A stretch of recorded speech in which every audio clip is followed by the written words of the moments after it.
Let's look at some interesting posts that I saw this morning on the David Pakman Show subreddit, which you can find at davidpakman.com/Reddit. More than, what is the number now? More than 28,000 viewers and listeners of the show now subscribed to the subreddit at davidpakman.com/Reddit.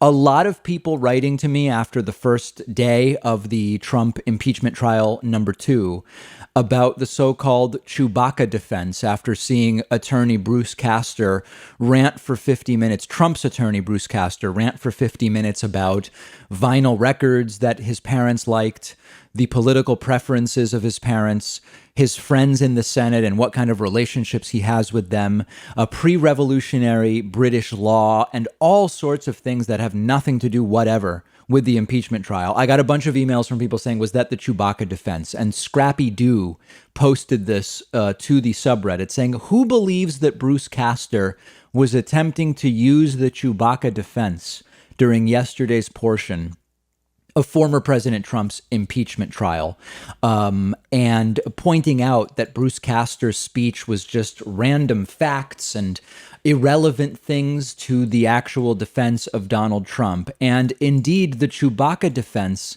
is a legal strategy. There's actually an entire wiki page about the Chewbacca defense. The Chewbacca defense is a legal strategy when a criminal lawyer just tries to confuse the jury instead of refuting the case. And the reason that this can work in criminal trials is we have this standard of reasonable doubt. And if a defense attorney can introduce reasonable doubt, any kind of reasonable doubt, then they are a significant step closer to securing an acquittal for their client.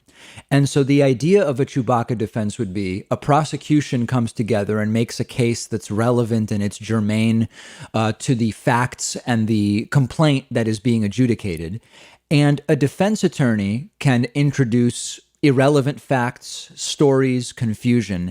And if you can get the jurors just saying, well, we had the case from the prosecution and then we had the case from the defense, even if the case from the defense was irrelevant and didn't make any sense, if it makes the jurors feel as though there's some kind of doubt as to what happened, even if it's because the defense lawyer was talking about Chewbacca, Star Wars, vinyl records, and whatever, you can turn what might be a very good case for the prosecution into a confusing enough case that maybe you get a juror to say, I think we've got to go with not guilty because I'm still even confused about what it is that took place.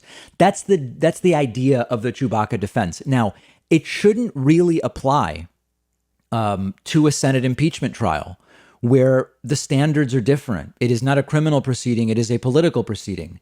The jury is not 6 or 12 of one's peers, it's 100 U.S. senators. So in any case, that's the backstory on the Chewbacca defense, and it is in practice. I don't know that Bruce Castor deliberately planned to go up there and do a Chewbacca defense, but it's ultimately what ended up taking place.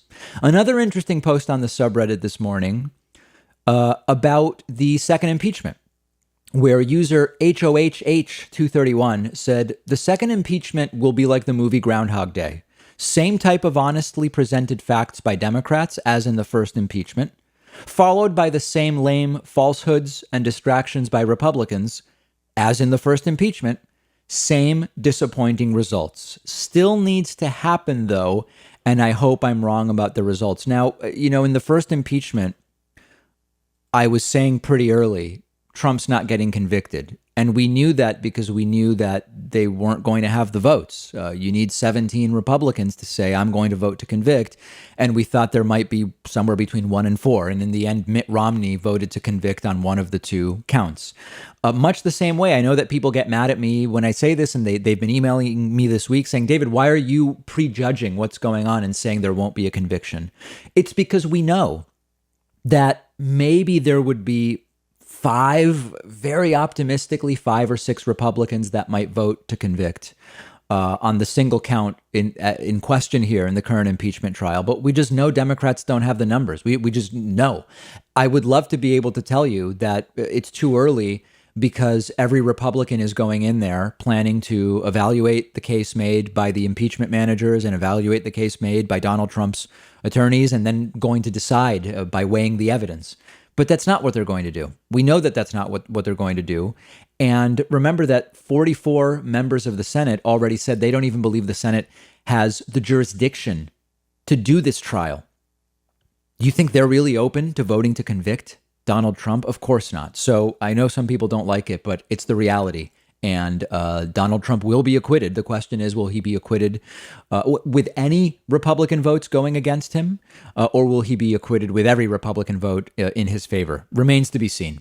Join the discussion on the subreddit at davidpakman.com/Reddit.